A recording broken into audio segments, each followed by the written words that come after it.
Hello， 大家好，欢迎来到来都来了，我是主播丸子。Hello， 大家好，我是 Nicole。朋友们，今天特别搞笑，这一期节目我们本来已经录好了，这个是来都来了5年多以来第一次发生的录音事故。就昨天是怎么着呢？本来已经非常丝滑的录出来了之后，我们在讨论另外一期节目，然后Nicole就一边跟我讨论节目，一边手在那哒哒哒哒哒，然后我想说你在那摁啥呢？结果忽然摁完了之后说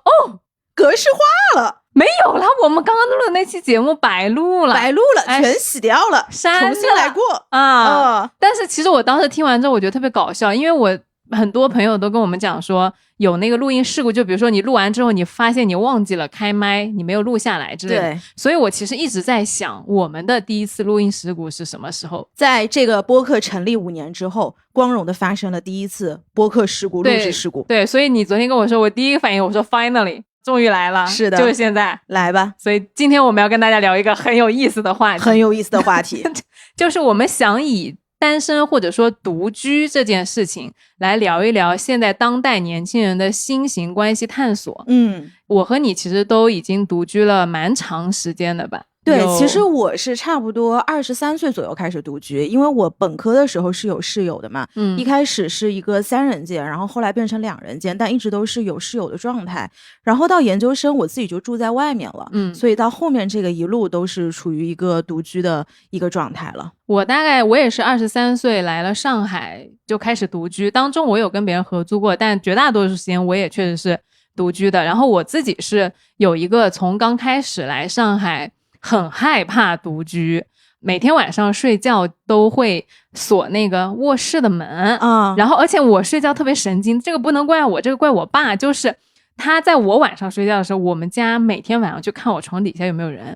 搞得我刚来上海的时候也神神叨叨的，每天晚上睡觉看一下床底下有没有人，然后完了之后再看一下阳台上有没有人，然后再把那个门锁起来，然后再睡觉。就那个时候其实确实蛮害怕的，但是我到现在呢，我其实是相当享受我在上海的独居生活，所以我想今天也跟你聊一下关于我们这些尤其是女生吧，在上海的独居的状态，我们遇到过的困难，我们到现在是如何理解这个独居的，以及就是包括你现在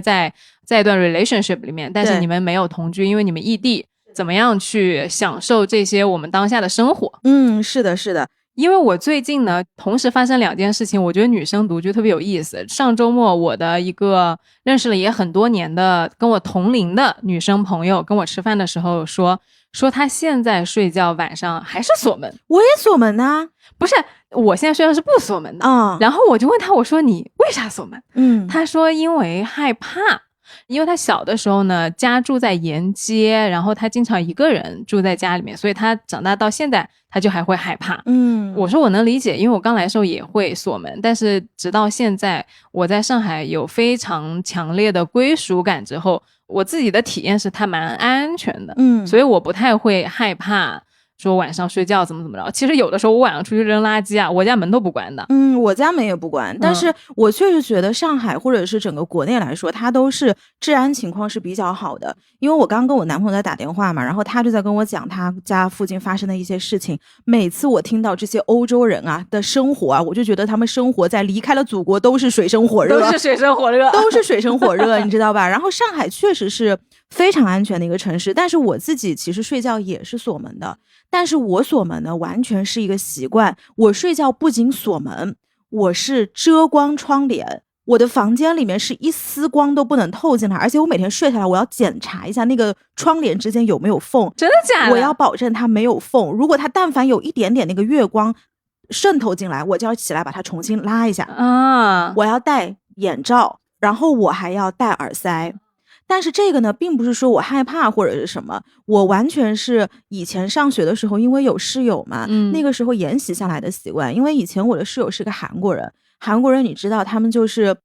有这个 party 的因子就是我体内所有的 party 的因子我感觉都是他入住的。那个时候我们住在同一间，他晚上也不睡觉，韩国人就是把睡觉这个事情完全代谢掉了，从大学的时候就开始是这样。他们呢就是会带很多朋友来寝室，他也会小小声音，他也知道你在睡觉，你也不能说不让他来，人家也确实为了所谓打引号的考虑到你，然后自己小小声音，但其实你们是在一间房间。我睡觉又是个很浅的人，我是完全知道他现在在房间，然后甚至有的时候带了男生回来，我都知道他们在那儿干什么，我其实都一清二楚。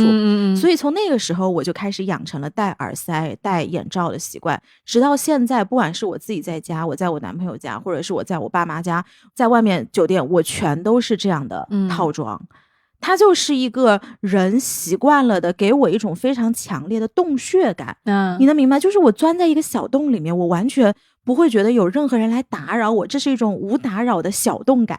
其实是卧室确实应该弄得小小，然后很温馨的。是的，因为这样人就是会有一种钻进洞穴的感觉。这个其实就是安全。其实风水上来说，如果你的卧室特别大的话，风水也是不好的，因为你睡觉它那个气啊会扰乱你的神思，就是你睡觉就睡不踏实。是的，是的，因为我现在的房间也是一个凹进去的，对，你的也是洞，对吧？也是个洞，所以我每次进去，我反而我觉得它有点过于洞了。我其实喜欢稍微有一点点通风，然后有一点点光的，但是我感觉有一点年纪之后，我的光敏感度更强了。我以前其实是那种闭着眼睛我就能睡，我走到哪儿我就不管亮不亮，我以前甚至干过什么事呢？就是窗帘我都不拉的。那我不行，我是困成什么样我都不行。但是现在就不行，现在就是晚上必须要眼罩，然后没有眼罩就很难入睡，戴了眼罩咔一下就睡过去了。是的，是的。但是一个人独居了这么久啊，我觉得就是到现在我会慢慢越来越体会到独居是一件很快乐的事情。刚开始我不行，刚开始我就天天想说，就回家怎么没有人跟我聊天啊，要不然就是我怎么没有人分享我的这个快乐和悲伤啊？就是你要有一个人要承载你的表达欲，承载你的情绪，然后这个载体他不在，就是没有，你感觉你每天睡觉前你没有把你自己放在一个地方的那种感觉。是的，是的。但是这个东西我跟大家讲，其实是一个伪命题。你整个人一边练习把自己的神思往回收，然后一边越来越关注自己之后，你就会发现不需要。然后慢慢的你就会发现哇，自己一个人睡好爽。然后再到后来你发现什么，就是你谈恋爱的时候啊，男生跟你睡在旁边，你觉得他好吵。是的，我前2天跟我的老姐妹出去玩，然后我们当时在福州嘛，我们当时订了一个大的套房，2个人一个床，2个人一个床，其实都是非常大的床。但是当你觉得床上有另外一个人睡在那边的时候，你就想翻身啊、大字型啊，或者弄一弄。其实我睡觉并不是一个非常乱七八糟的人，但是你就会有意识说你旁边有一个人，对，不小心碰到他，你还会觉得什么东西啊，然后你又会觉得非常的紧张，你知道吧？我当时就觉得这个真的就是单身单久了，就是你独生独久了就是这个样子。是的。但其实对我来说，我一路独居我都觉得挺舒服的，直到这2年，包括我大学毕业，或者是我刚刚来上海租房的时候，我都觉得哇，你没有一个人跟你一起住其实太好了。包括现在我哪怕是在一段稳定的关系当中，我其实跟我男朋友还是住在两个大洲，其实我们2个是都不是2个房子了，2个大洲。然后我在这种被迫的选了一个你独居的状态的时候，你就会发现这种长期的亲密关系其实也挺舒服的。然后我就到网上去找，我就说其实最近新型关系这个词非常的流行嘛，男生女生的诉求它也改变了。那在这种社会分工跟主流模式下探索出来的这些新的生存之道，它可能不是一个网络热词，不是说我们现在就批判传统的生活方式，只是说你自然而然这个路它就被大家给走出来了。其实这种路是挺多的。你知道我跟我男朋友这种叫什么吗？这种叫做分居伴侣模式，这个英文叫做 living apart together LAT。他就说日本其实这种情侣特别特别的多，他在1线城市是很多的。因为你想如果在上海的话，你想北京这么大，上海这么大，对吧？你要2个人但凡是远一点的区，你就是跟异地恋一样，一个住在金桥，一个住在黄埔。对，然后甚至有一些国家它的1线城市，比如说东京，他们这些人他并不是说我被动的因为2个人比较远所以我们就分居了，他确实是2个人主动选择了我想要更多的个人的空间，因为大家自己的事情也很多嘛，自己日常也很忙嘛，他就觉得我避免在一日一日的磨合当中为了我们而无限度的去牺牲我，你就觉得两个人之间永远是有一个人要去迁就另外一个人一些不愿意妥协的习惯的。可是到现在，尤其是你年纪大了，到了35岁之后，每一个人其实都有这样的习惯。我跟你随便举几个例子，比如说我对象，他是一个可以不吃早餐的人，他早上起来第一件事情就是刷完牙洗完脸，然后就开始回邮件了。哥们儿第一件事是回邮件，他脑子清楚诶。他其实睡眠质量非常好，但是我早上起来前1个小时真的干不了任何事情。他甚至可以不刷牙不洗脸，然后第一件事情就回邮件，因为老外的邮件其实跟我们的微信是类似的嘛，就是他很多事情当天的事情他就要看到有什么事情，然后他可以一直不吃早饭，他到下午甚至有的时候第一餐是晚餐。这个习惯真的是。我跟他在一起的时候，我们俩生活在同一个地方的时候，我就觉得我一定要吃饭，但是你两个人在一起，你吃饭你就会想让他跟你一起吃嘛，你总不至于说我谈个恋爱各吃各的，尤其是刚刚开始，对吧？然后他就会觉得你怎么要吃3餐这种。那你们怎么解决这个问题了？那他就是要有人迁就啊，就是一般就是他陪我吃啊。他是吃得下的是吗？他可以吃，他就是一个骆驼吃喝法，就是你让他多吃他也可以多吃，然后你让他不吃他也可以不吃，他可以一吃2天的量他也可以。那他这样陪你吃是开心的吗？他开心啊，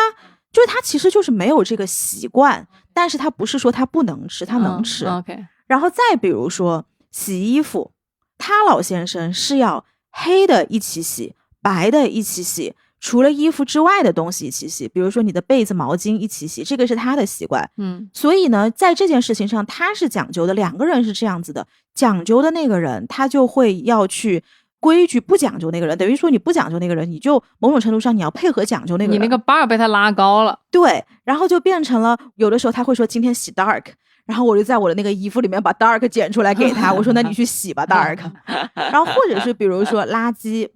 我扔垃圾我就是随便扔的，因为以前上海有一阵子湿垃圾干垃圾，但其实现在也不讲究了嘛。但是他们在国外好像是湿垃圾干垃圾，然后他还会有一个小小的那种乐扣的盒子，铺了很多那种咖啡豆，它咖啡豆上面就是为了吸味道嘛，他会把一些剩饭剩菜都倒在一起，把那个盒子最后扔垃圾的时候拿出去喂一些小动物，比如说我小猫小狗啊，或者是英国有很多狐狸，他会觉得那这样我的食物也没有浪费，小动物也有东西可以吃。当然我承认这是一个非常好的一个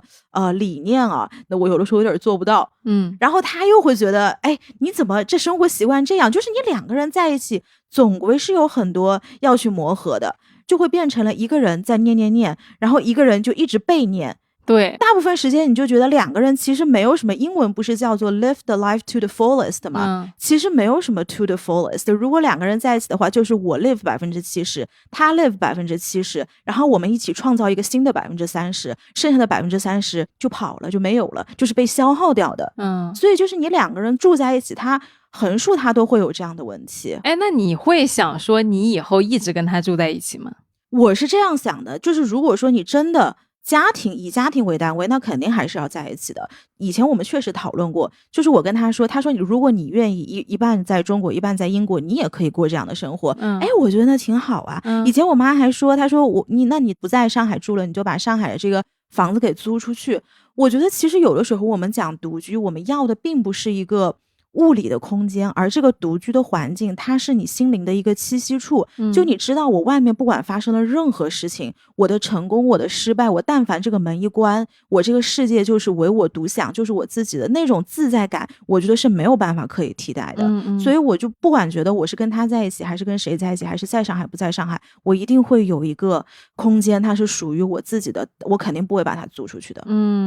这个对我来说比较重要，因为它这个空间真的不是一个物理空间这么简单。你让我想起一句话，就是应该是伍尔夫之前说过的，说女性要有一个独立的房间之类的，还是说女作家要有一个独立的房间。因为在很早的时候，其实女性是没有独立拥有一个房产这么多的资产的。对，然后女性她就会一直被迫从一个男性的家里迁徙到另外一个男性的家里，比如说以前是你的父亲，后来是你的丈夫。然后呢，如果你跟这个男人离婚了，你就就是如果你改嫁流落街头，对对对，你就换了一个家，你就反正总是在别人家里。对，所以后来呢，就这个伍尔夫就是说，他说其实女性要独立，首先要有一个自己的房间。然后到现在可能更多的女性说的是我要一个独立的空间。因为作为一个我目前还没有买房的人来说，我给大家分享的体验就是，你只要够享受租房这件事情，你到每一个空间你都可以把它打造成一个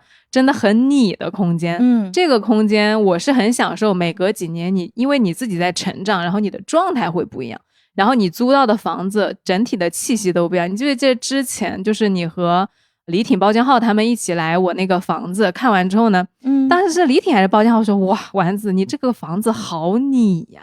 李挺说的。他说你这个房子就是完全就是你的房子，就是任何你们在场其他人都不会去住这个房子。对对对，对，就是我觉得这个是女性的另外一种独属于你的空间，是你到这个地方你会把它创造成你的空间。包括有的时候我出去旅行，我会带我自己的一些比如说香，就是线香，或者说你的眼罩，就是你出去的时候你可能不在你现在这个家里面，但是你会把一些熟悉的东西带在你的身边，让你在入睡的时候，让你在外面的时候仍然有一个家的感觉。你知道我叫这个叫什么吗？我叫这个叫安慰剂。我有一个枕头，我的安慰剂是我的枕头。我是一个特别特别挑枕头的人。我现在的枕头呢，是我以前的室友他用了2年之后淘汰给我的。但是那个枕头特别特别适合我，我一直用它用到现在已经12年了。然后每年我会请那个除螨虫的人上家里面来把这个东西除一除。其实那个枕头上面已经一层黄黄的，但是我就是没有办法扔。我中间也买了很多枕头，但是就不行，就必须要是它。你就像那个小狗，然后把那个它最初的那个玩具啃过来啃过去，然后上面全部都是口水跟灰尘，但你就是要那个东西。是的。然后呢，我这次去旅行的时候，我不是也带了我的枕头吗？然后我的老姐妹她带了一个什么？她带了一个毯子。那个毯子是她10岁之前应该是她家人给她买的，给她盖的，上面就有她那种浓浓的味道。而且那个毯子明显你能看出来跟她现在的体型已经不一样了。但她就一直要带着它，她不管去哪里她还要带一个自己的枕套。她把那个枕套会套在酒店的枕套外面。因为她一个是觉得那个比较干净，另外一个是她觉得有自己的味道。她就会在酒店的被子下面盖上自己的那个小毯子。所以我好像觉得每一个人都有自己的这样的安慰剂。有的。然后我男朋友是有一个那种小小的熊，也是他小的时候他的亲戚送给他的，那个真的是他在 baby 的时候他亲戚送给他，他一直保留到了现在。他有的时候就会特别压力大的时候，他就会把那个熊拿出来，可能这个对于他来说也是一个非常安慰的一个东西。是的。这个我觉得就是每个人你要建立自己的那种心锚，就是包括独居或者说单身的女生，我经常看到他们说啊，单身独居如何驱逐自己的孤独感。我觉得这个就是一个非常重要的东西，就是你建立你自己稳定的这个，包括物品，包括仪式，包括你日常的这个动线，都让你自己感觉到很熟悉和很安心。那你就不会觉得说哇上海好大，然后我每个周末不知道去哪里玩，两眼一抓瞎。首先你这个房子本身你把它打造的非常舒服，其次你让你的这个稳定的支持系统环绕你，然后再者你有每周你都有一些固定的事情去做。我觉得这是3个能让我在上海生活的非常舒服的单身方式。我跟你说，这个就是出厂设置真的是不一样，就是你讲的这所有的东西我从来就没觉得孤独，因为我们2个的命盘其实非常不一样嘛。你的那个命盘你就是天生就要身边充满了人的，就是你就掉在人堆里，你是觉得很舒服的，然后大家就是融合在一起，你觉得很爽。但对我来说，我天生的那个出厂设置就是我一个人的日子不要太爽，可千万不要有人来烦我，你知道吗？所以我独居的时候我真的没什么孤独，我觉得我在人群里的时候我才孤独呢，你懂吗？你知道吗？我刚来上海的时候孤独，就是那时候真的一个人都不认识。我记得你那个时候说了句什么话，你一开始不是住在我附近吗？当你搬在现在这个房子之前，你住在我家附近，你当时说了句话，你说你住在那个房子里宛如要枯萎了，这几个形容词我到现在都记得，我到现在都不知道是什么意思。汉中路，我当时住在汉中路，对，也住在一个就是反正写字楼附近的一个，就是像我们这样的正常的小区，对，这种公寓，这种就是那种商业小区、商业商品房，到处都是大理石和那种。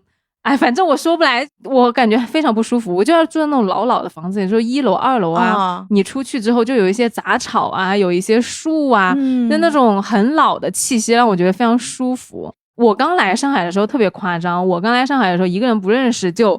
你知道我怎么去跟别人聊天吗？我就去逛街，然后他那个上海不就有很多那种街边的沿街小店吗？我就去到里面看衣服看包，然后那个店主就跟我聊天，然后我就坐那跟人家聊天，家长里短。后来聊完之后，我觉得我真疯了，就是找人说话，找陌生人，找老板都要一直去跟别人聊天。你老了之后会是那种很吓人的老年人，你知道吗？我现在最怕遇到这样的老年人，就是非常丰富的表达欲，比如我妈妈这种，然后他平时没人跟他说话，看到一个人他就疯狂跟你讲，你记不记得以前你来我家，我妈怎么拉着你说话的？所以你不觉得我俩非常的自然吗？就是因为我们两个人都是两个非常有表达欲的人。对，而且我妈跟你的命格是一样的。对的，所以你们都是这种人，你知道吗？我们就很能有那个 flow。对，然后我就跟你们是完全不一样的。我在家经常是喊我妈，我们安静一会儿好吗？我们安静一会儿好吗？我是属于这种人，所以独居对我来说一直都比较舒服。而且我觉得独居有一个很好的地方，就是它给了你很多你自己对话的时间。就是在我过去的这些年，其实我大部分时间独居，但有的时候也是有室友的。比如说我会找我一起工作的女孩子，我们一起租房，或者是以前我有前男友，然后会住在一起这样子。但你就觉得当你的空间多了一个人的时候，你总归就是那个气场啊，就被那另外一个人给带乱了。你一旦乱了之后呢，你两个人就好像永远是在创造一些属于你们两个人新的东西，你却没有时间跟你自己独处。是的。而我觉得对于一个 ENTJ 来说，我是一个很重视效率的人。我希望我在属于自己的时间的时候，我是有充分的时间去考虑我自己的目标，考虑我自己后面的生活安排。我需要很大量的跟自己独处的时间。我现在能理解，而且我现在跟你一样，我不是说 ENTJ 和效率的问题，我是因为很敏感，然后我需要处理信息的时间很长。其实你本质上也是要理清自己的思路。对，因为我们的信息都太多了。我经常脑子里在飘那个弹幕的时候，我朋友就说，他说就是因为你白天信息量进来的太大了。尤其是你看我们晚上连着3个晚上都在录节目，其实你也没有一个晚上完整跟自己待在一起的时间。那这种一周可能你要周末啊，根本就不需要见人。我现在我也是啊，我现在根本就不需要什么喊朋友出来吃饭，我周六往那一坐，一整天白天待在家里面，然后出来晚上下午打个球，然后周天白天自己写点东西，看2本书都来不及，然后再去喝个茶，结束了。对，就是我现在周天，比如说我还是有一些朋友要见，我会怎么安排呢？我就是在周天，我会让他们全放在周天，因为周六是我完全就是不跟外界接触的一个日子，也顶多我去上一节普拉提课，但是我的普拉提老师他也不会拉着我一直要跟我交换信息什么的，我只是让我的身体得到充分的锻炼，然后剩下的时间我就是自己的。如果所有的朋友要见，他们都在周日。我以前是都放在周六，因为以前周天是我的疗愈时间，就是我要去喝茶的嘛，去茶室喝茶。然后现在呢，就是我周六又要打球，所以我那个跟朋友一起见面的时间越来越短，要不然就一起打球，要不然就可能吃个中饭。但是我会越来越享受这个独处的时间。而之前呢，我觉得我观察到身边有一些年轻的女孩子，她的那个时间闲下来，包括我以前也是，你就是很想要找一个人跟你待在一起，就其实也不干嘛，你就特别希望你那个空间里还有一个人。当时甚至就有一种情况，就是我的好朋友他当时跟我讲说，他本来在跟一个男的 date， 他当时本来没有心动的，就是还好，两个人就是还好。突然有一天去了那男的家，去完之后整个人就开始上头，说好喜欢他。我说发生了啥？他给你做了啥？他没有，我就是去了他家。我说你去完一趟他家，然后你就喜欢上他，闻到了他的味道，感觉那个家也有我的家的样子。对，他说就是因为他家好舒服，然后我待在他家，我就有一种到了家的感觉。他说跟这个人其实也没什么关系，他能感觉得到，但他就很想要待在那男生家。我说那有没有一种可能是因为你还没有把你自己家弄得很舒服？之后他换了一个房子之后呢，他说哦，确实我发现如果女生你把你自己的家打造成就是全上海你最想回的地方，你就不太会因为你想要把自己放在别人的怀里而去跟一个人恋爱或者是谈一段关系之类的。就是我觉得啊，我听你讲这个，我觉得可能有的人他天生就是比较容易扎根的。其实大家看我虽然爱玩或者怎么着，但其实我觉得我天生是比较容易扎根的人。就是对于事情也好，或者是对于一个空间也好，或者是哪怕我在一段关系里面，你看我的朋友，如果哪怕他们有一些客观来讲已经是有一点要分道扬镳了，但是我不会随便主动的去把这段关系终结掉。就是我好像在一个地方，我是很能对这个脚下的土壤去付出跟去栽培它的这样的一个人。我也不太会那种就是顾左右啊，然后一直看啊，就我天生可能不是一个飘的那种感觉。就前段时间我看到一个讲星盘的老师，他就说其实你看我们大部分人都说这个人太阳怎么样，月亮怎么样，金星怎么样，而我们忽视了一个很重要的星星是水星。水星代表了一个人的表达，然后以及他的思维模式，但是你的思维模式又代表了你的对外的很多交往跟你对于一些事情的选择。我的水星其实是摩羯，我后来我知道了为什么很多人都觉得我是土象星座，就是因为我比如说我说话也好，或者是对我去做一些事情也好，它其实是非常摩羯的。而且我的射手也是偏摩羯的。你是什么？我好绝望，我的水星是巨蟹。你好水啊我真的好绝望，我感觉我自己就是能从海里面打捞出来的东西。你就是海里动物。真的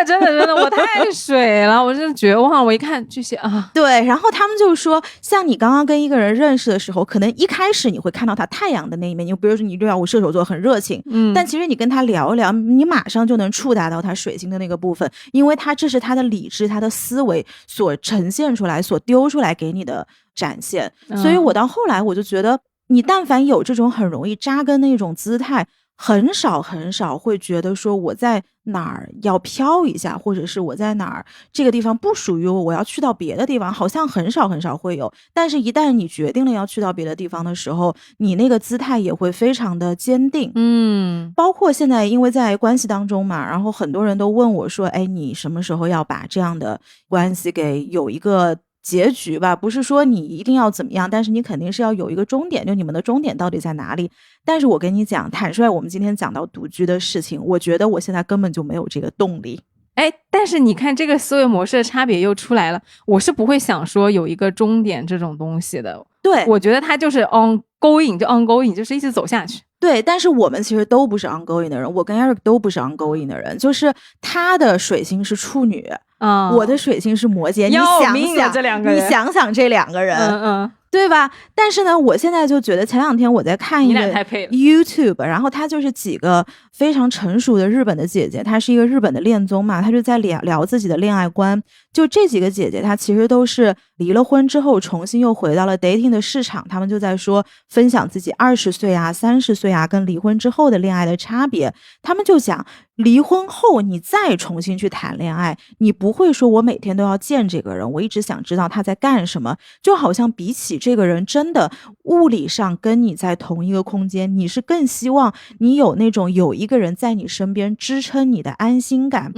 就包括有一些日本现在的年轻人，他哪怕都在东京，他可能是2周见一次，或者是1个月见一次，平常也不会聊天，就各干各的事儿。然后我那天看到这个，我就觉得，哎，好像是真的深有同感。你说我日常要一个人来干嘛呢？我是要这个人来照顾我的生活起居吗？好像不需要吧。我自己也很完整，我是需要他来爱我吗？如果他的爱给你的足够，其实你也不需要一直向他去证明些什么东西。那我到底要这个人来干嘛呢？当你自己非常圆满的时候，可能你真的选择这个对象是单纯的因为你很喜欢他，或者是你在精神上你知道，如果有一天你自己摔了一个大跤，如果有一天你从天上掉下来了，它像一朵云一样会在下面接住你，但是这件事情并不要求它物理空间跟你在一起。我其实一直很迷思的这个事情，我没有想清楚过，就是什么叫做有一个人在那儿。我觉得一个人在你身边的感觉是，首先他是你最好的朋友，你可以跟他说所有你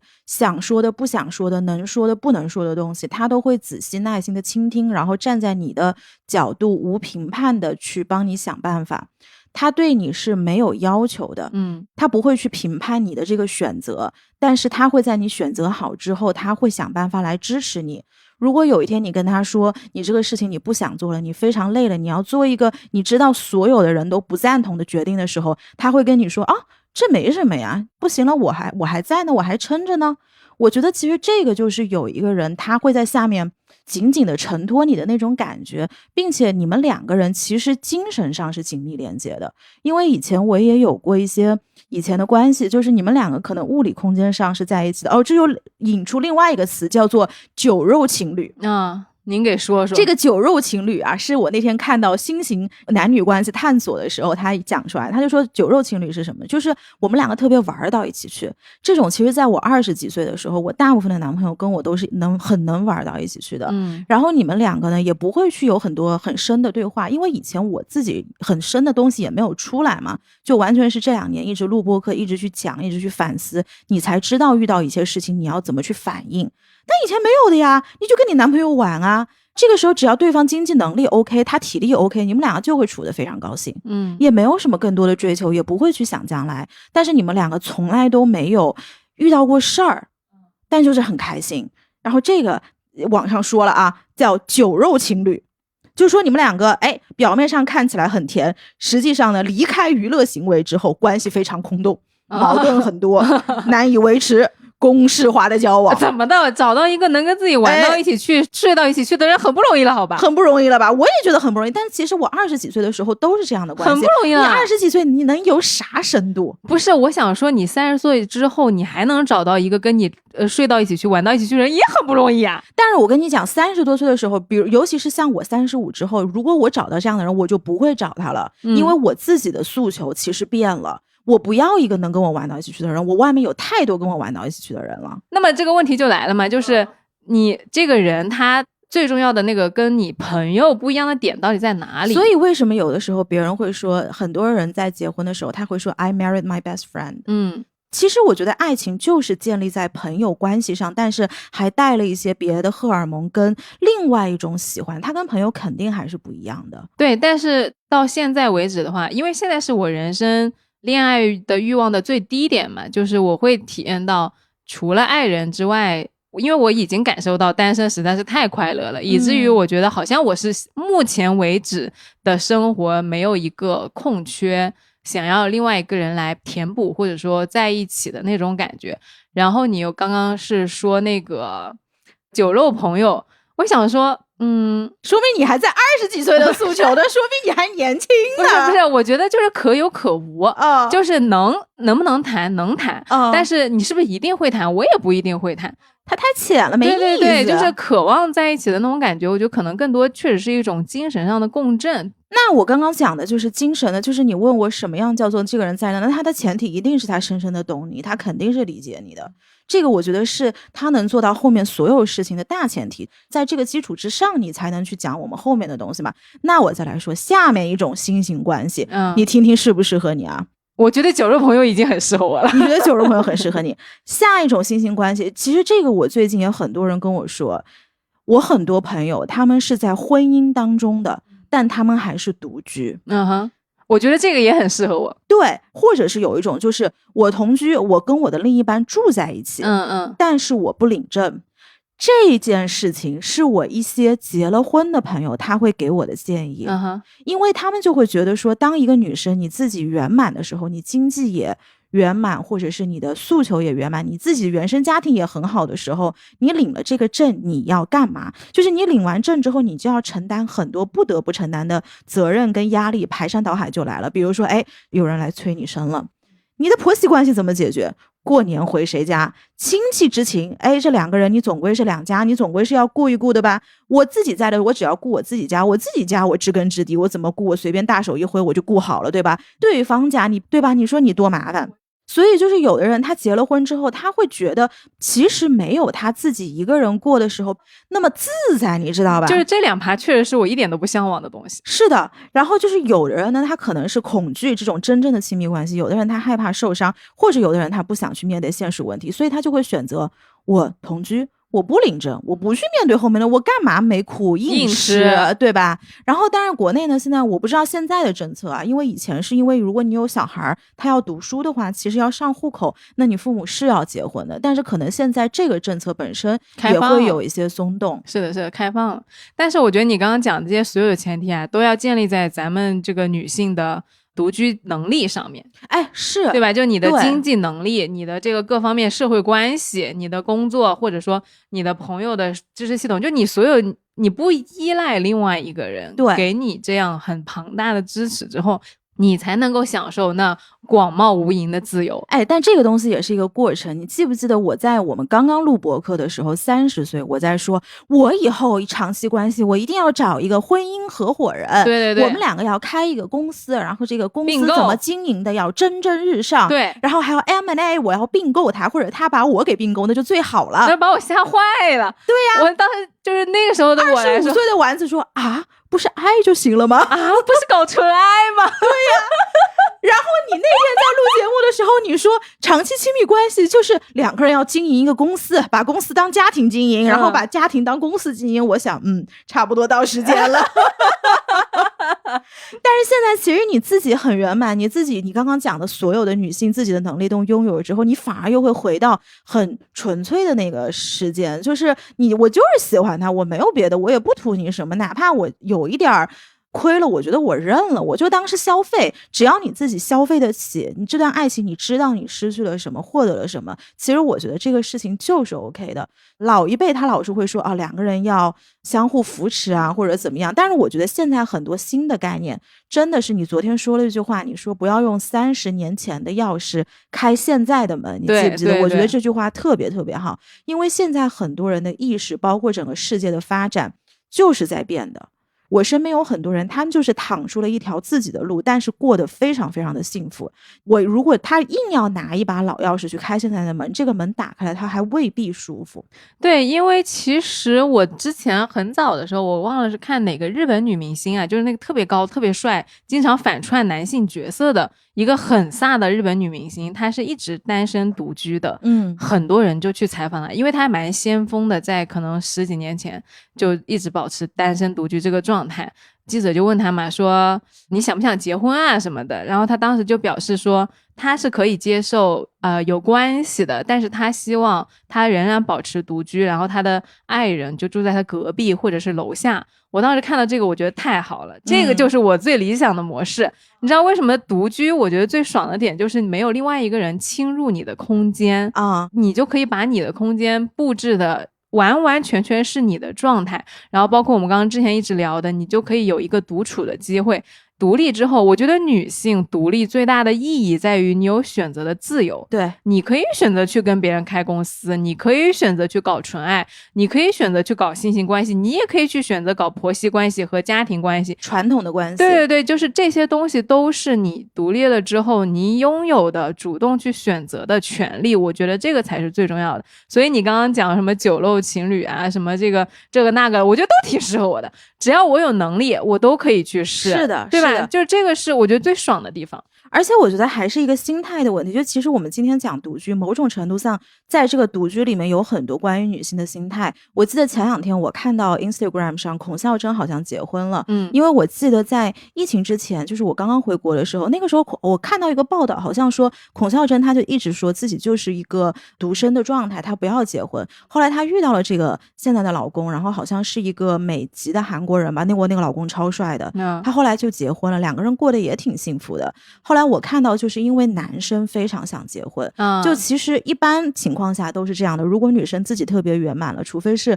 男生他 push 你一把，你就觉得哦好那也行吧，结就结吧，也无所谓。然后他其实现在过得非常好，但是你这个是一个心态，如果我不要一直掉到一个我必须要跟谁在一起的那个状态里面，你自己才能够站在远处看得清每一个人。而且也不是必须要独居啊，是对都可以。对，其实我们今天讲的这个独居是一个你自己独立的自在的你选择自由的一个自我的状态，这个是独居之下更深一层我们想要去讨论的含义。我在最后跟大家分享一个，这个也是我前2天听到的新型关系，这个听到了我都吓一跳，就是我不知道现在上海人玩的这么滑。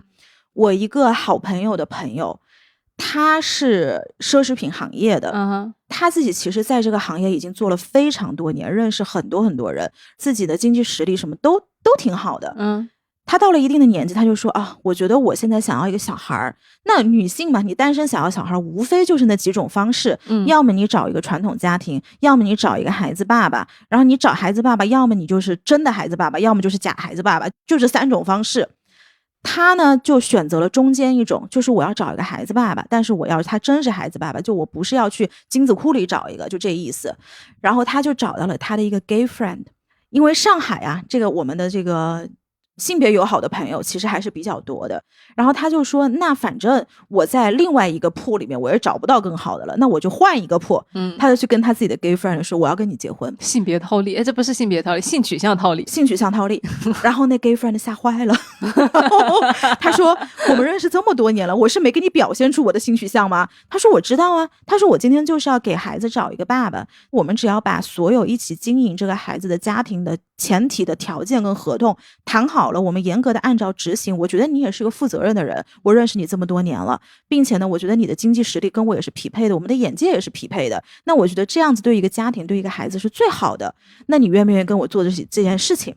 结果他那个 gay friend 一开始听到吓坏了，过了2天觉得好像也不是不行啊，因为他自己其实也想要一个小孩，这个女的确实自己条件也很好，他就说哎，那就这样吧。然后他们就列了一个长长的，你可以把它叫做打引号的婚前协议吧。在这个协议上就写好了2个人对于这个家庭对于这个孩子所有的职责，包括这个男生以后是要以直人的形象还是同志的形象来面对这个孩子，全都写好了。然后我当时我这个朋友就问他朋友说，你怎么想的这么开？他说因为这个事情他是这样觉得的，他哪怕自己抚养这个孩子，他觉得这个孩子我自己都能承担的时候再去来要这个小孩，我就哪怕这个人最后不行了，他没有办法承担任何的责任，我这个家庭也是 OK 的，这比我到外面去找一个不怎么样的男的要好得多。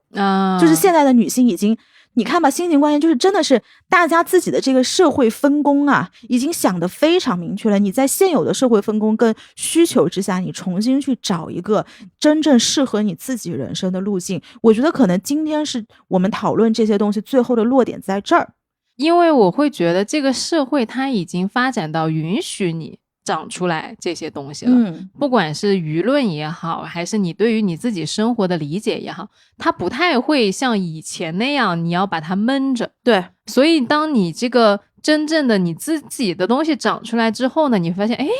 原来我跟别人的需求这么不一样。对，或者说哎，其实我想要一个传统的家庭，但是呢目前现在这个环境我没有办法走这个传统的路，那我与其去应用那个30年前的那个钥匙去开现在的门，我要不要再去换一把钥匙来开现在的门？是的，对，我觉得这个是当代女性她越来越通透和越来越明白自己真的想要什么的过程。而且这个路我觉得就是越走越宽的，当你走了一条新式的路，你发现其实这条路上没有这么的危险，并且如果你真实的一些底层需求被满足了，这条路你会走得非常笃定，就谁质疑你都不会觉得好像我要向你证明一些我的对错或者怎么样的时候，你以后的路你会越走越宽。而且我会发现选择类似生活方式的人，他天然会有一个很强的共鸣和bonding。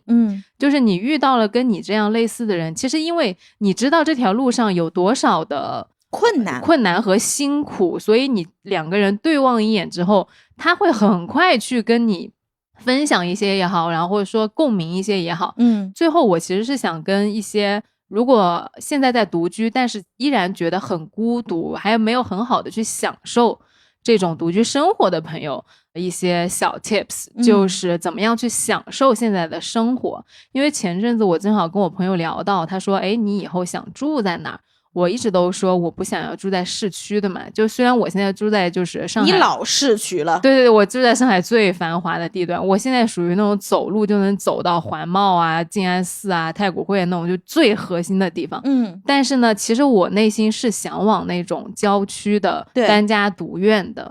这个东西我会觉得说他可能现在缘分还没有到，比如说我现在还在上班啊，或者说我现在还是单身啊等等，他有很多很多的因素集结在现在。而且现在其实说实话我还是享受市区的。如果说我人现在在这里，我现在的所有的因缘和合的条件就是这样，那么我就要享受现在的情况，而不是在比如说35到40，等我真的去了郊区之后，我再感叹说，哎呀，当年在市区可没浪够啊。对呀，我当年那可是什么条件的繁华呀，我就那个时候还是没享受啊。就觉得说你现在在这个条件下面你去享受它。因为结婚的朋友经常跟我说，哇，好羡慕你们单身快乐时光。我就会说，我说你们有什么好羡慕的？你们有那么温馨的家庭，然后你们有那么可爱的宝宝，看看我们单身一天到晚回家之后连个人跟我说话都没有，我真的跟植物说话好吗？是的是的，我每天对着空气说话好吗？但是这种东西我会觉得即使是有一点点孤独，但是它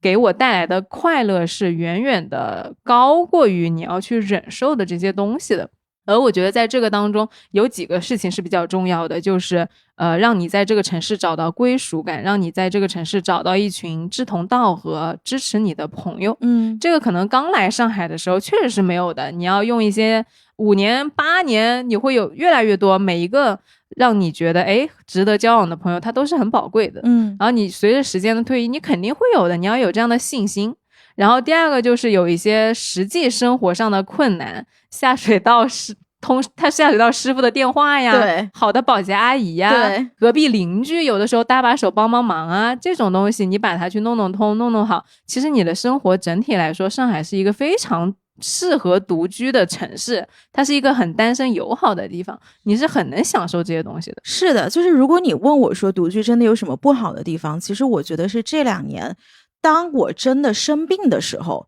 或者是前2年不是疫情比较严重，就是你自己发烧发到你爬都爬不起来的时候，你会真的希望身边有一个人。对，因为那个时候其实我跟我邻居的关系是很好的，但是这个人他老不在家，他要不就是出差了，要不就是不知道去哪玩了，就经常人呢根本就找不见的。我记得有一次就是我急性肠胃炎，痛到就是我觉得我马上就要死了，当时是凌晨1点，怎么就睡不着，然后我吃了药也没有用，我想说完蛋了，我真的要死了。然后我已经开始想，我说我的妈呀，这独居可是真的不好啊，以后如果我一直不，因为那个时候我还单身，我说如果以后我一直不结婚的话，我是不是老了，我在床上得癌症了，我也没有人给我看我呀，然后也没有人送我去医院呢，我第2天我都要去看养老院了，你知道吗？就是我那天晚上真的很夸张，然后我就想打电话给我朋友，但是我朋友他那个电话其实是勿扰模式的，你是打不进去的。然后我没办法，我就从凌晨1点等到了早上7点，我想说